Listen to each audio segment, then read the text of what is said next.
WOVU LP, Cleveland.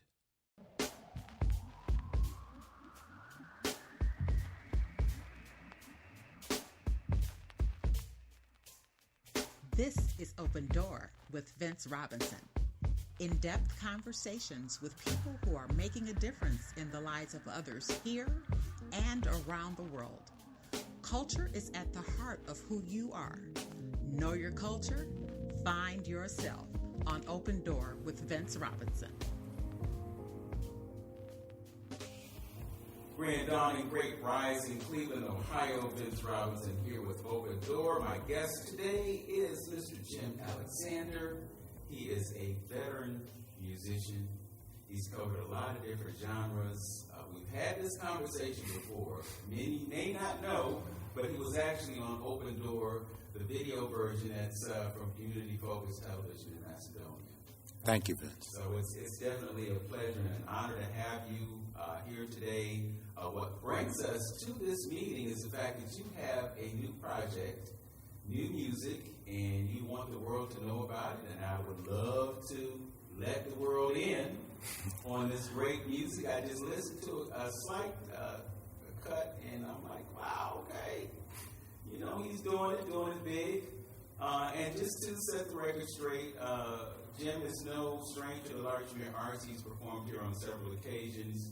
He's one of my most trusted and gifted musician friends. So again, it's really an honor to have this conversation with you today. Thank you again, sir. Brother, I saw you walk in here, and I'm like, man, what happened? It's like, this is the skinny Jim. So you told me that you dropped 40 pounds? Yes, sir. I went from 237 with a 42-inch waist on a 5'10" frame down to today 195 with a 32.5-inch waist in 7 months. In 7 months? Yes, sir. How did you do that? I stayed home, sheltered in place most of the time with the pandemic, and I bought some equipment. I bought some simple equipment, a bench, two 35-inch dumbbells, two 20-inch dumbbells. I bought a bicycle, and I utilized one flight of stairs. That was my exercise equipment. With the dumbbells, you know, I did the regular bench press and all the curls with the 20s. The stairs, I utilized my fire department training when we would train running stairs. We did that also in football. And I have a mat for ab work, and all I did was 6 inches, what we call 6 inches in football and martial arts.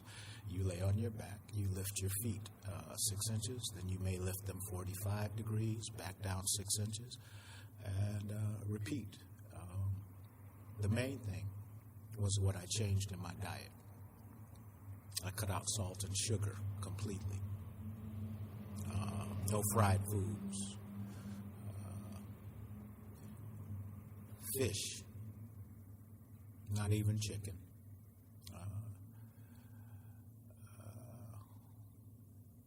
And also a diet that a doctor, a friend of my family, he treated my father and myself before he moved away. He developed a diet that consisted of eating half portions of food only. Whatever you would prefer to eat at your normal sitting. One plate, you divide that amount of food in half. You eat it, and you save the other half for later. With that, you can substantially eat whatever you want with respect to, you know, your particular beliefs. Me personally, you know, I did cut out some things that I thought were causing me some problem. At one point, I was on medication for cholesterol, hypertension, and diabetes. And 1 month ago, my doctor took all of that away out of my life. And so my commitment was to myself. I wanted to begin to value myself again. And at a certain point, 7 months ago, I became able. You know, and So that's the most important thing. All the information is out there. We just have to utilize it. We have to have the commitment to ourselves, value of ourselves, and get up off of that couch or out of that bed and put it into practice. Do what you can do in the beginning. It may be difficult. I'm sure it probably will for most of us. It was for me. But go slow in the beginning, and you will find that when you have progress, you will have progress if you do this. And it doesn't cost a lot. And when you see progress, that alone will encourage you to do more. So fruits and vegetables, oatmeal, light foods. So essentially, one of the major components of your regimen was just reducing your caloric intake. I mean, if you're eating half of what you ate before, you're not consuming as many calories. And then the other benefit that you get is that you got something that's already ready when it's time for you to eat again because you saved half of what? Less cooking. Right. For single brothers, that is a blessing. Right. Yes. Yeah. So but the central method of this weight reduction is definitely the caloric intake. After the age of 50, I would put it at 50. From what I've studied as an EMT to being on the fire department, that's when our metabolism generally slows down. So at that point, we should begin to think that we want to have less intake. And if you do that, even that alone, with moderate exercise, will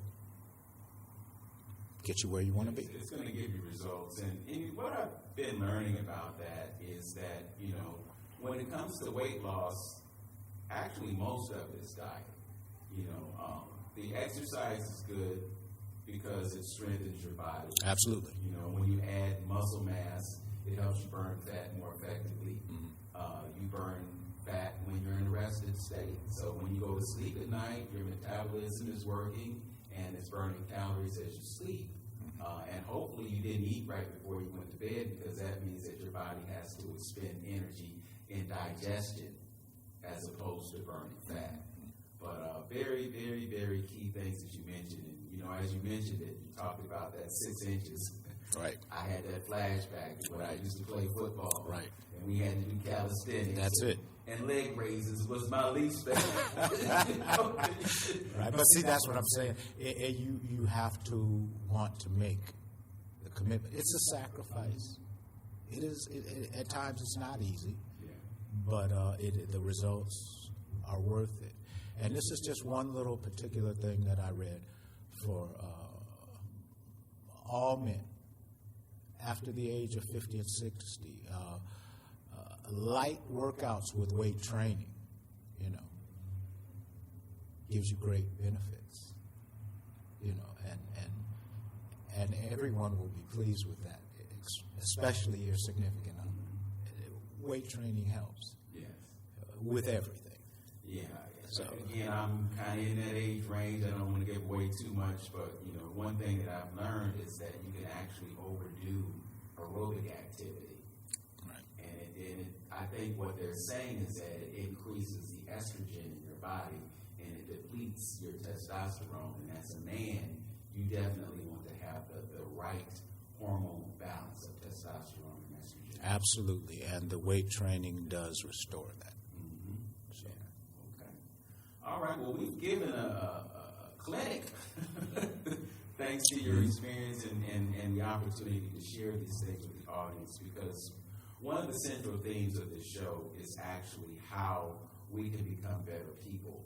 That's one of the reasons that I like to provide a platform and an opportunity for people to share their stories and share their successes. Because our media is rife with what's wrong and controversy and conflict and everything. And in the midst of all of that, people are doing great things and affecting people in a positive way. What brings us to this conversation is this music project that you have. So I want to shift gears and talk about the music, talk about who's involved in the project, and talk about your vision for it. But before we do that, I would be remiss if I didn't just bring up the fact that you had a paradigm shift, a mental paradigm shift that caused you to go into this place of saying, I want to be a better me. I want to not think negatively about the future, but think positively about the future. Can you share with us how you were able to make that paradigm shift mentally to create the result that you are experiencing right now? Absolutely. Probably the biggest thing was turning 60 years old and realizing that from my study, which is biblical, you can be afforded approximately 70 to 80 years of life.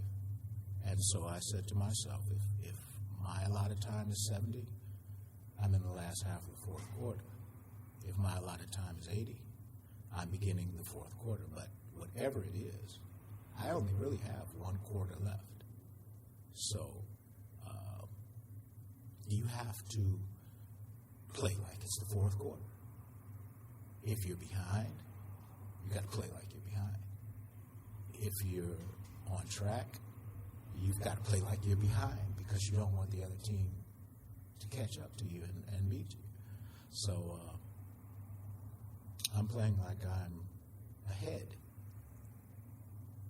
and you still have to play as if you were behind. I'm just thinking in this moment of seeing Herbie Hancock, who is somewhere in the 80 vicinity.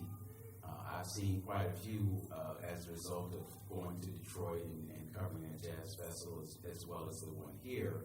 And I do know that when you do the right kinds of things, you can extend that fourth quarter. So, I'm prayerful that your fourth quarter will extend beyond 80. And I know that if you keep doing what you're doing right now, it's a great possibility. Thank you. But speaking of playing, we want to hear some music from this new project that you have. So Okay. tell us what we're going to listen to. Right now, my single from it's an EP, 4-song EP called Alive Again. And the single from that is a version, a funk jazz version. It's funny you should say Herbie Hancock because that was the influence. Funk jazz is something that I began playing in 7th grade. I was introduced to the Headhunters group with the Chameleon album. My friends Gerald and Mark Henderson in Pittsburgh. We lived over there for a year, and I was just floored. Harvey Mason, was the man, and that's the way I began to utilize what I had already learned from my father and Ralph Jackson, a drummer here in Cleveland, and then there was another drummer named Chuck Hart. James Brown was king, and in the jazz world, Harvey Mason and people like Mike Clark and one of my own instructors and mentor who played with Herbie Hancock. His name is Billy Hart. He's an NBA jazz master this year. He taught at Oberlin my last 2 years, and I still, consult him on just about everything. So it's 7 Steps to Heaven, Miles Davis composition, arranged by myself, the members of the group, Donald Malloy on trumpet. He is known as Wave Magnetic, Seth Johnson on guitar, and Glenn Holmes on acoustic bass. The great Glenn Holmes. Okay, Yes. We're going to listen to just a small part of it, and then when we come back, we'll resume the consumption of 7 Steps. Jim Alexander on 95.9 FM WOBU. I'm Vince Robinson. This is Open Door. We're going to be right back on this Burton Delcar Community Radio Station right after this.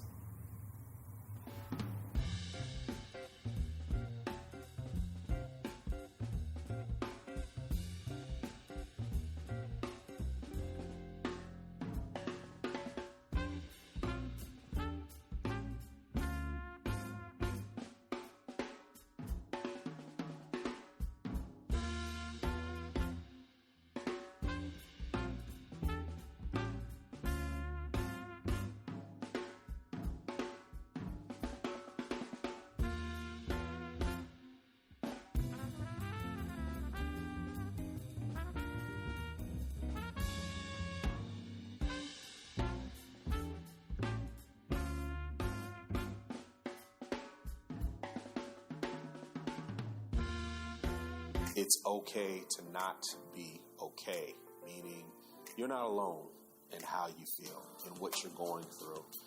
There are millions of others who are either facing the same thing that you're facing or have faced it and lived to talk about it. So the other thing I would offer is it's also okay to ask for help. This message of hope is from the Alcohol, Drug, Addiction, and Mental Health Services Board of Cuyahoga County, the Suicide Prevention Coalition, and WOVU 95.9 FM, Our Voices United, a Burton Bell Carr community radio station.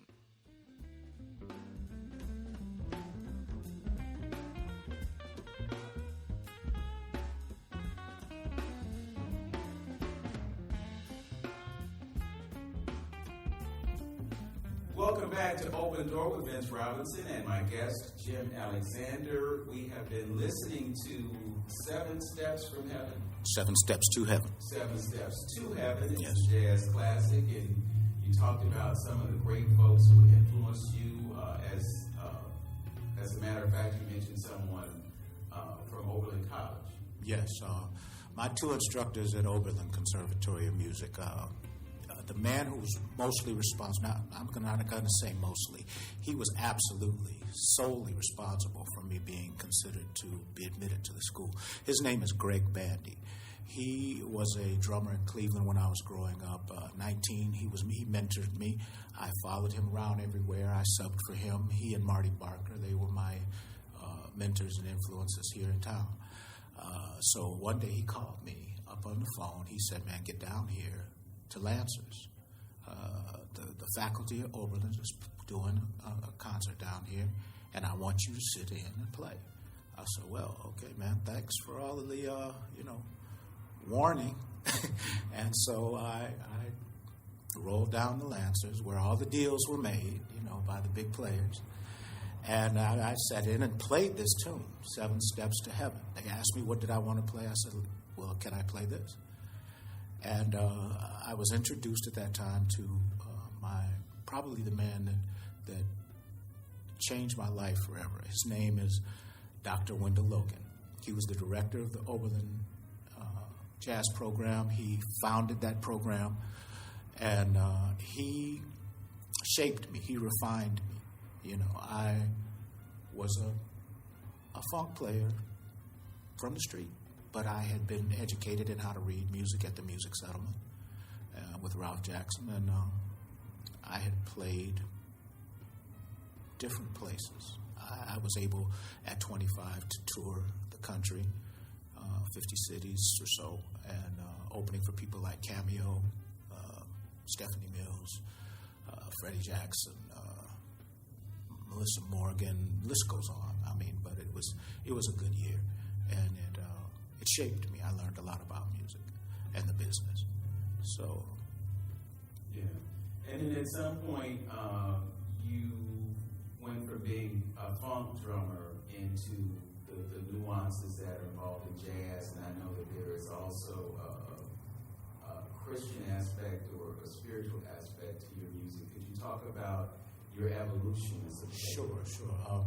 Well, at a certain point in 95, I said, I want to make a change in my life. So I made a phone call, and I was sent to a group called His Inspirational Servants. And I decided I wanted to play gospel, and that was it. But 3 years later, I found myself getting that call and getting into Oberlin, the call from Greg Bandy. Dr. Logan took me in there, and he schooled me on all the elements of jazz through Greg Bandy the first 2 years and Billy Hart the second 2 years. At the same time that I was in Oberlin, I was playing with his and at Original Harvest Missionary Baptist Church, where I did get baptized there. And then I moved over to Mount Olive Missionary Baptist Church. And all of that kind of intertwined, musically, spiritually, and professionally. And that began to shape me as a person, learning about concepts such as forgiveness, which is, vital. So, that was the experience of netting all of that together. You mentioned Marty Barker. Oh, absolutely. And Greg Bandy. Right. You know, extremely phenomenal drummers. You know, Greg spent his time in New York, and then he came back to Ohio. I've known that he has been in the Columbus area. Absolutely. He's there now. Yeah, so, yes. But yeah, just phenomenal drummer. I know that Greg has done some work with Vanessa Rubin, who was another absolute Cleveland treasure. Phenomenal vocalist. Yes. I had the pleasure of working with her just one time out in at a resort called the Barrington. She was gracious enough to come in and sit in with me for a set. We did about three. Actually, it was 3 sets, and it was a show. And I was privileged to play her book. You know, I had tried to play with her and wanted to play with her. Was referred to her when we were in New York at the same time, but it wasn't able to work out. You know, and these are some of the most successful people that I've met in the jazz field from our area. You know, and so you want to surround yourself with people who are knowledgeable in what you're trying to do, and you want to glean from them whatever you can. And that was always my goal, to surround myself with the best musicians and pick up or learn whatever they were willing to share. Yeah, I want to get back to the relationship between jazz and gospel.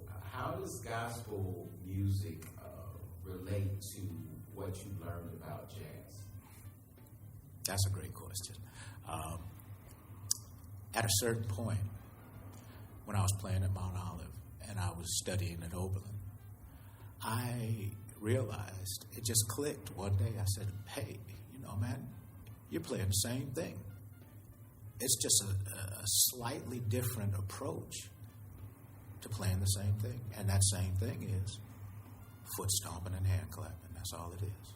Call and response, foot stomping, hand clapping. That's what we call it in church, And it becomes more complex as you deal with straight ahead jazz or funk jazz. But the interaction between the players may become more complex. But the basis of it is definitely 1, 2, 3, 4. And that's a good thing to know, because at some points people are going to ask you just to play 1, 2, 3, 4. And you have to have the discipline and the self-control to do that, as well as when it's time to open it up and stretch it a little bit. You need to be able to visit both areas.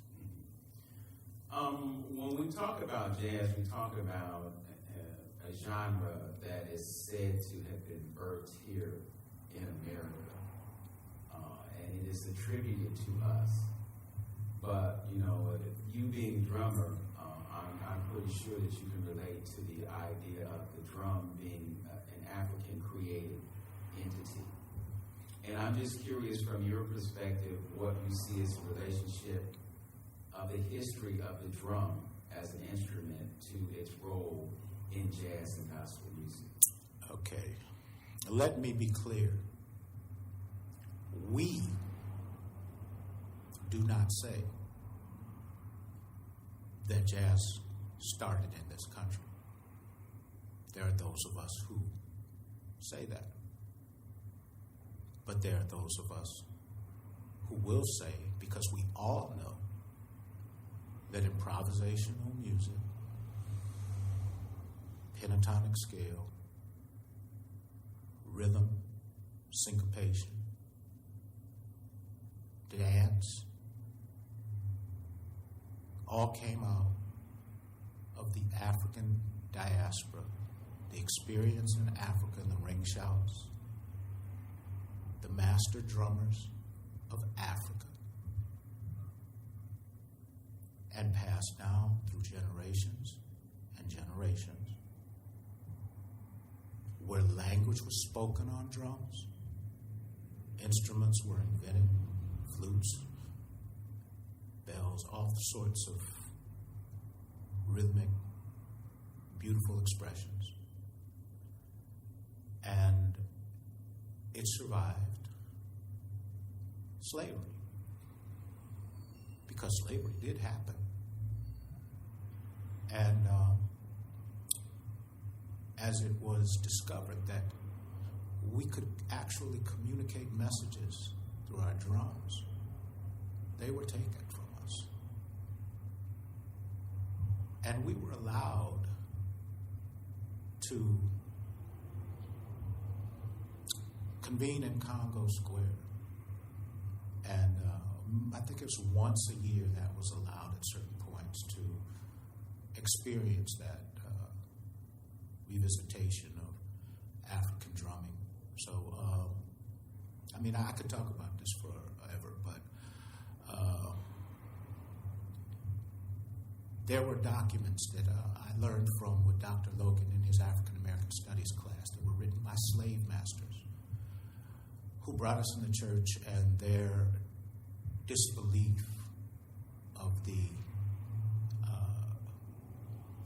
proficiency and the artistic expression and expertise of these savages far exceeded anything that the members of their church could perform. And at a certain point, after we had been evangelized and received the Holy Spirit, when they realized that this was something that was exceptional, then we were excused from the church setting, the integrated church setting, which birthed the Black church, which to this day, musicians look to the Black church and they stand in awe and they wonder, where is that energy coming from? How do we access that energy and place it in the music that we're trying to create? Well, you know, it's really interesting that a lot of the major players came up in the church and were profoundly influenced by their relationship to music within that setting. I just want to mention one other thing, and that is that whole idea that a quote-unquote slave master could look at as savages, when in fact we were whole individuals who had professions, who had lives, when we were snatched and brought over here and put to work in the field. So, you know, their perception was based on their ignorance and not of their intelligent awareness of who and what we actually were and what we are still today. We're going to take a quick break so that we can listen to a bit more of your music, and we're going to come back. You're listening to Open Door on 95.9 FM WOVU with Vince Robinson and my guest, musician, writer, instructor, teacher, a whole bunch of other things that we haven't talked about, but he's all of that and then some. We'll be right back after this.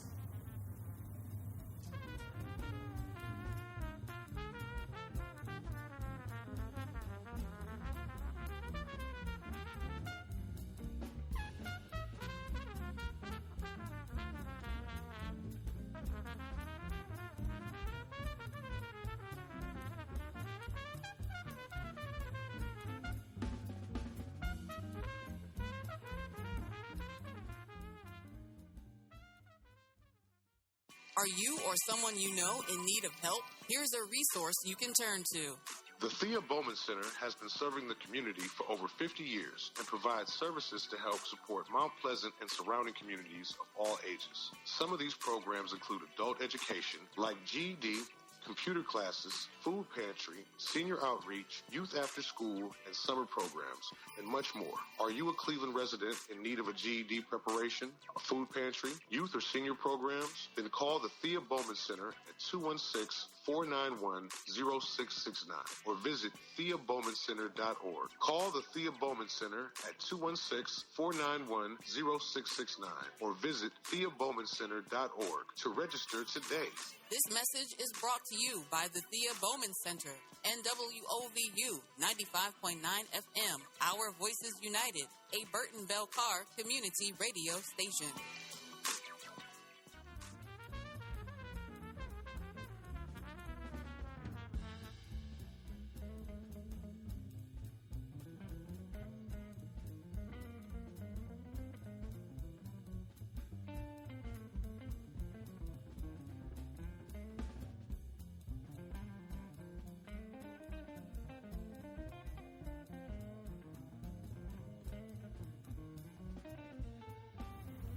We're back on Open Door with Vince Robinson and my guest today, Jim Alexander, who has a new project. It's an EP. He's got 4 cuts on there. We've listened to a little bit of one of them. We're going to listen to a little bit more before the show ends. He's told us who some of the folks are in this, because it's a quartet, correct? Yes, absolutely. Okay. How can folks get your music if they're interested? Well, this I learned from Professor Gary Bartz. I, as an independent professional musician, ascribe to owning my own music and recouping all of my own profits. So I invest into my own music with my own money. I pay my people. I run the session. And so I sell my music off of a website that I'm reconstructing at this point. And that's the main place, one of the main places. You can email me at jimmyalexandermusic.com. No, I'm sorry, that wouldn't be that one. It would be jimmyalexandermusic@gmail right now. That's my personal email. And you will also be able to reach me on the website email, which will be j2-music.com. And I'm planning to have that email as jim@j2-music.com. I'm thinking about this as I'm saying it because it's all happening now. Yeah, you know, right. So it's under construction. Those are 2 ways. And the final way, which I would enjoy the most, is when we're able to do performances here in town and elsewhere in the region. I would prefer that people come to the shows, because that's where we can really connect with the audience and express ourselves to our fullest. We got this COVID thing going on, so we have to deal with that. But we can't be paralyzed with fear. It's going on 2 years now with this. And I would personally suggest and hope that, when we're out, because we're not going to stay in forever, when we're out, take your precautions. If nothing else, when you're around people, please wear a mask. It's a very simple thing. As an EMT, firefighter, medical professional people, to do their job, they wear masks. And they stay protected and they stay alive. They don't even get sick, So some people will take the chance and risk getting sick. Some people will get sick. Some may not. But the thing about COVID that I understand is we have no pattern with this virus. At this point, it doesn't seem that there's any way to predict who's going to contract the virus and who does not, or what it's going to do if you do contract it. So the best thing to do,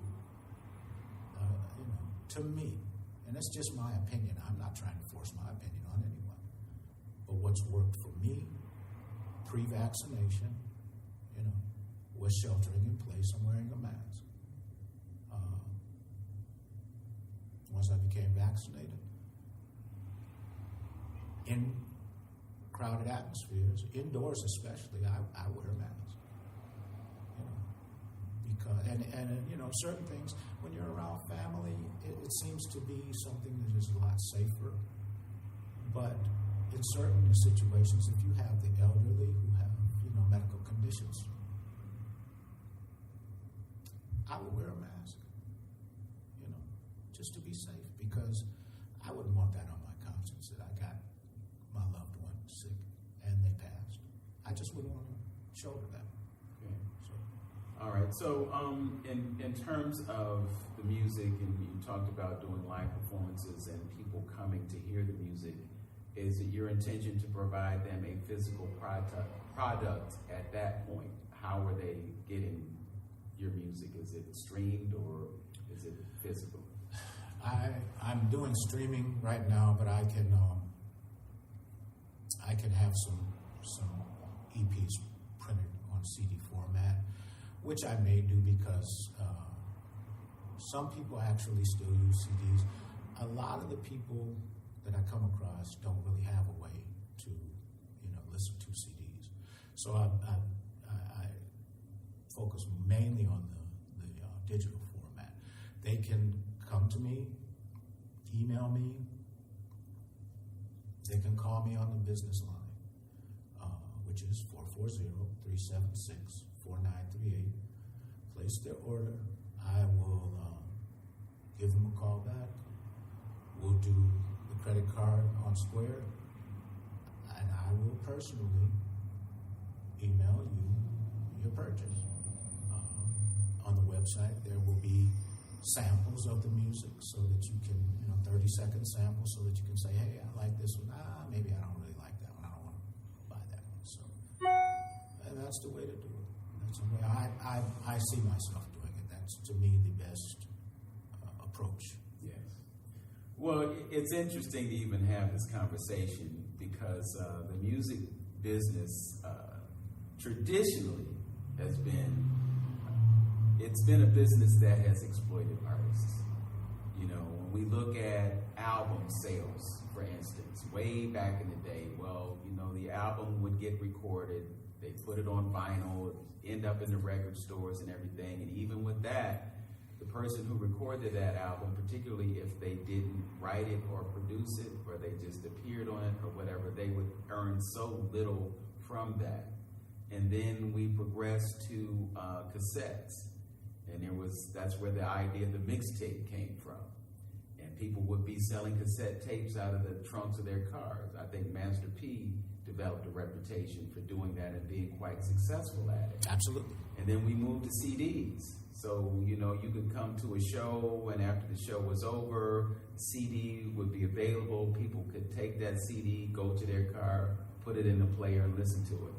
Now we've moved to this place where music is streamed and it's being shared through phones and laptops and tablets and whatnot.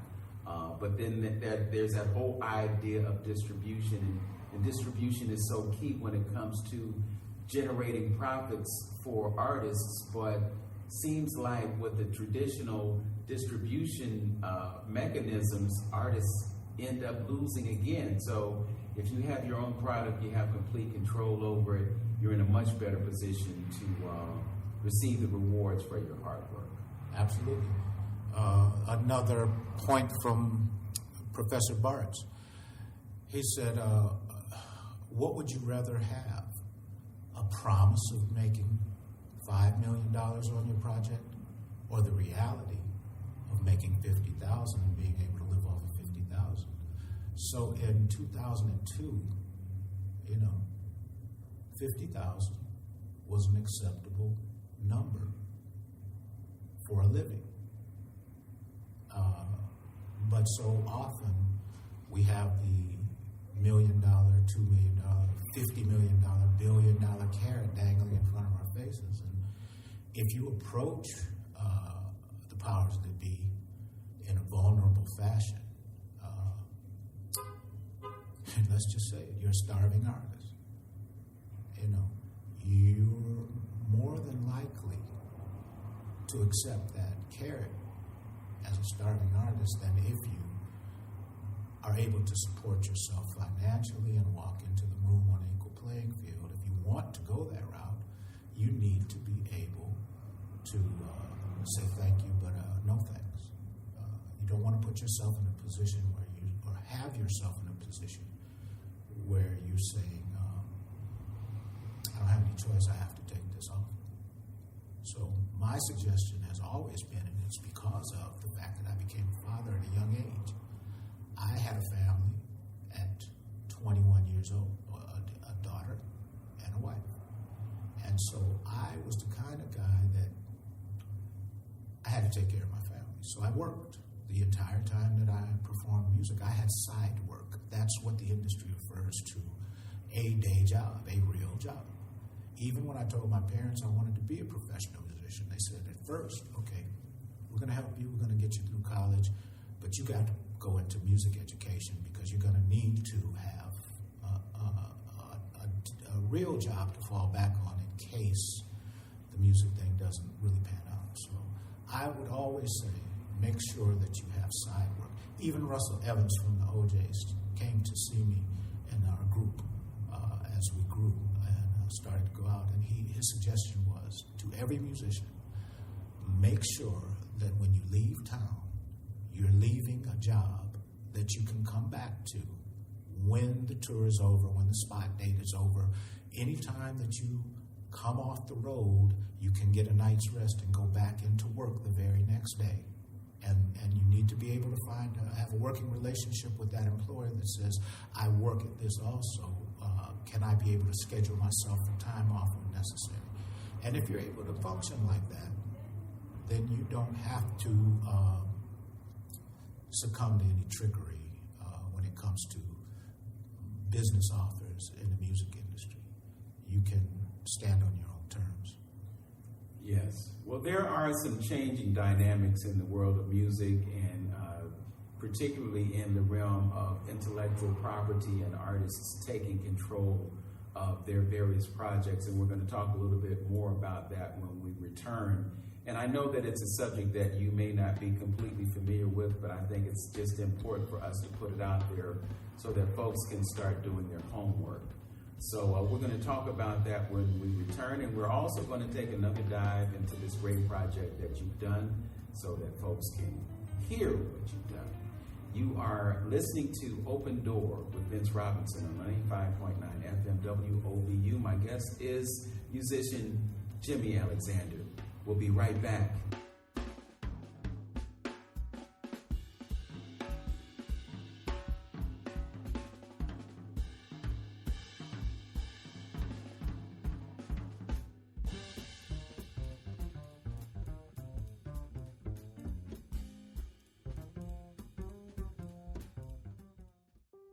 WOVU 95.9 FM and the Cuyahoga County Board of Health recognizes that the COVID-19 pandemic can affect your mental health. If you are in need of help, there is no shame in reaching out. Call 216-623-6888 or send a text to 4HOPE to 741-741. That's the number 4, HOPE, to 741-741.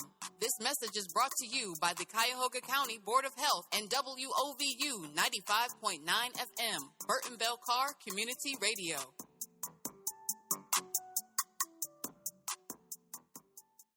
Are you or someone you know in need of help? Here's a resource you can turn to. The Thea Bowman Center has been serving the community for over 50 years and provides services to help support Mount Pleasant and surrounding communities of all ages. Some of these programs include adult education, like GED, computer classes, food pantry, senior outreach, youth after school, and summer programs, and much more. Are you a Cleveland resident in need of a GED preparation, a food pantry, youth or senior programs? Then call the Thea Bowman Center at 216-491-0669 or visit TheaBowmanCenter.org. Call the Thea Bowman Center at 216-491-0669 or visit TheaBowmanCenter.org to register today. This message is brought to you by the Thea Bowman Center and WOVU 95.9 FM, Our Voices United, a Burton Bell Carr community radio station. It's okay to not be okay, meaning you're not alone in how you feel and what you're going through. there are millions of others who are either facing the same thing that you're facing or have faced it and lived to talk about it. So the other thing I would offer is it's also okay to ask for help. This message of hope is from the Alcohol, Drug, Addiction, and Mental Health Services Board of Cuyahoga County, the Suicide Prevention Coalition, and WOVU 95.9 FM, Our Voices United, a Burton Bell Carr community radio station.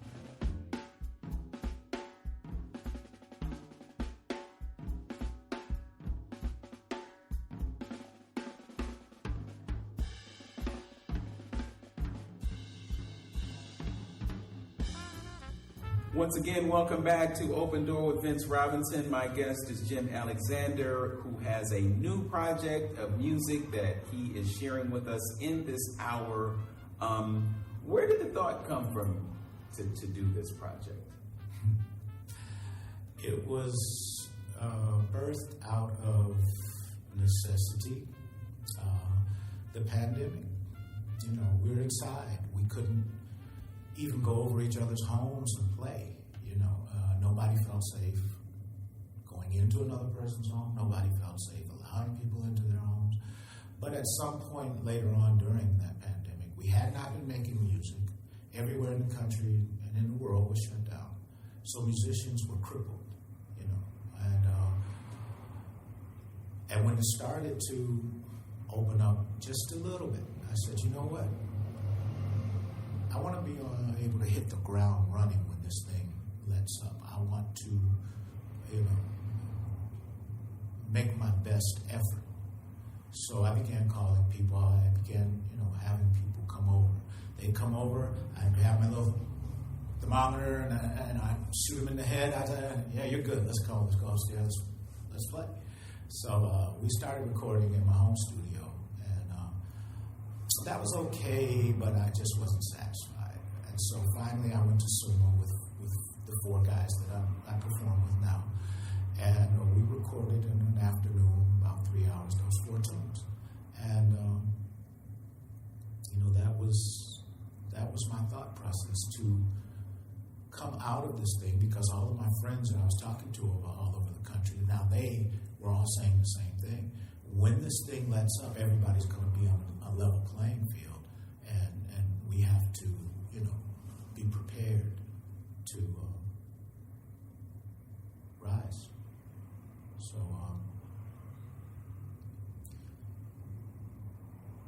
the time spent inside gave way to a lot of thought. And hopefully it will yield a great return. Artistically, I'm not really a person who focuses on excessive economic gain. I'm more of an artistic musician that wants to leave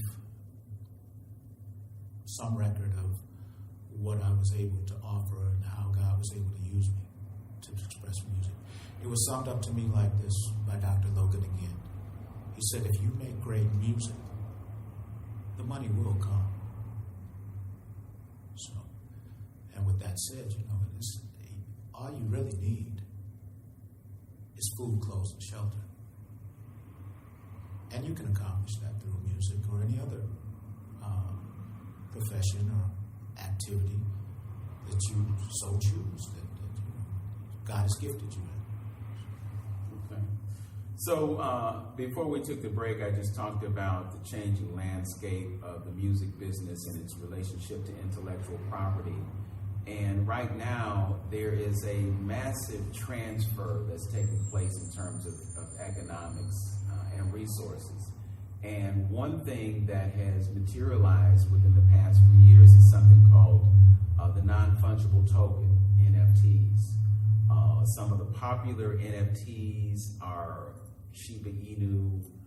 Folks who are in the crypto world have heard about that. Dogecoin is probably one that people know about because of the involvement of Elon Musk and others who are tied to the cryptocurrency world. But NFTs offer an opportunity for artists to have folks buy into their work, to basically have an ownership stake in it.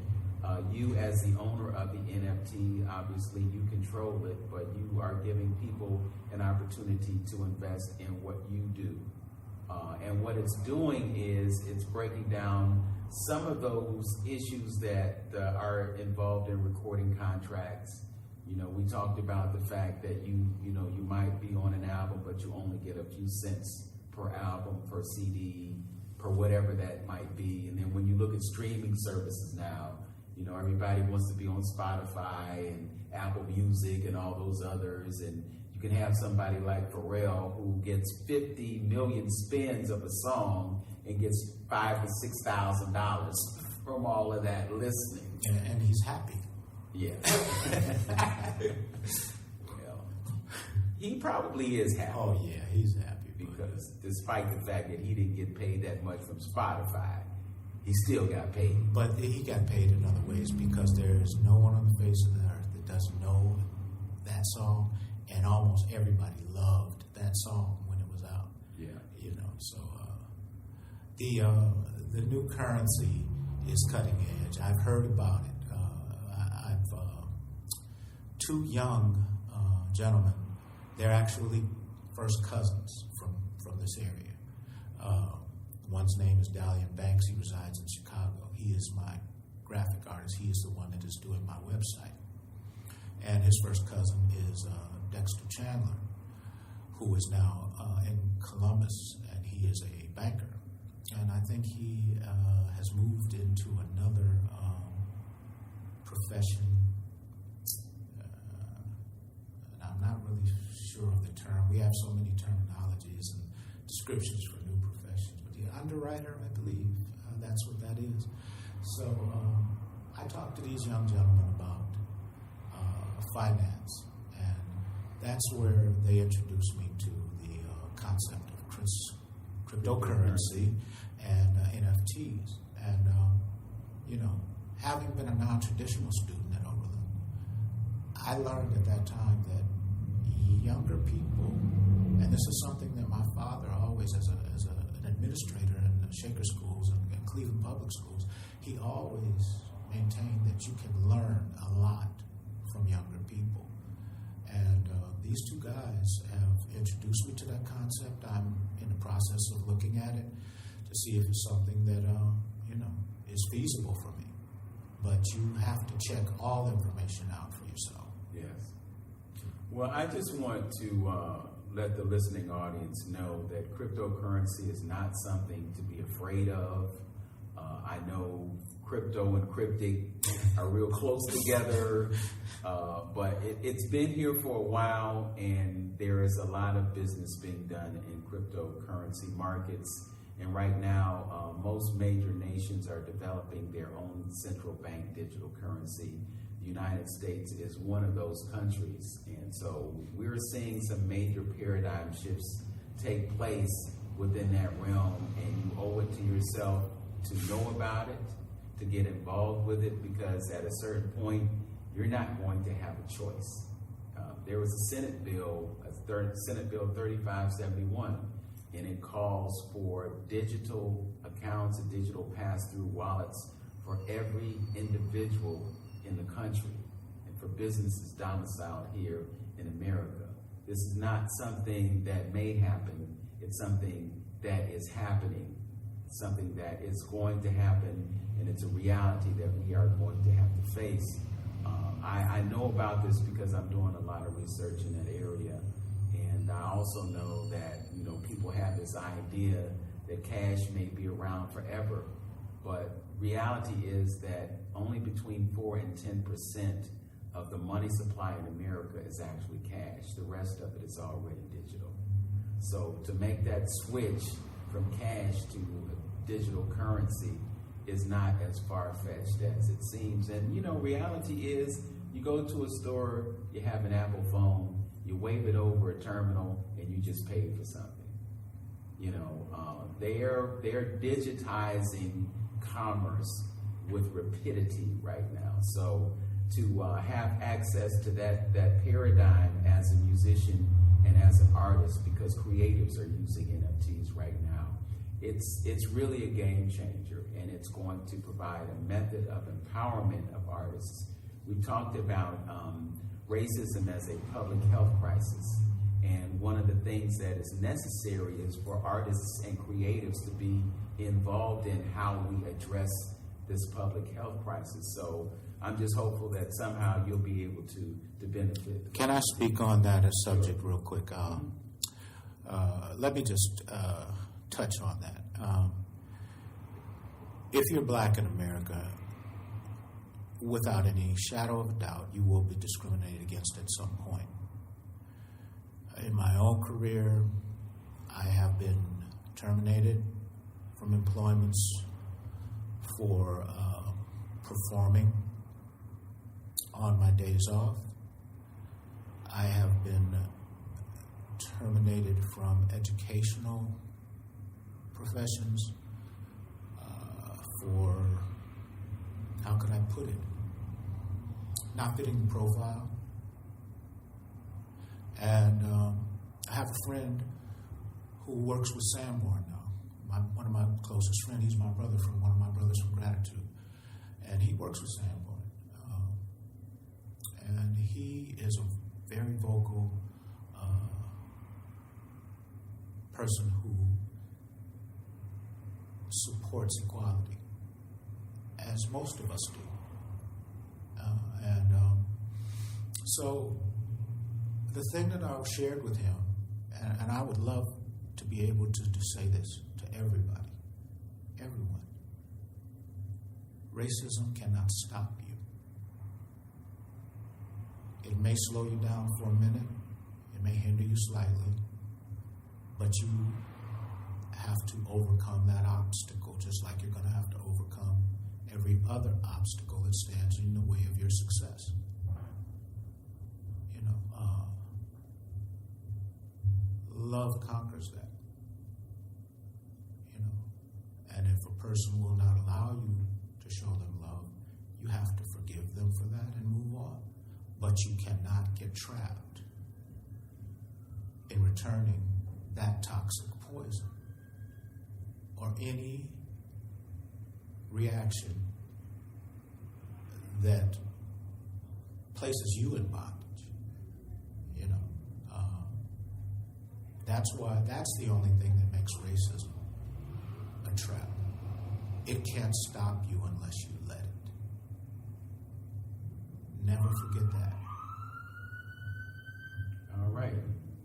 So, sage advice as we watch the police car race down the street and are reminded of the racism that exists in our society. But I received that point quite well, and you are a testimony to the effectiveness of... You're going back up the other side of the street now. Get that other guy, I guess.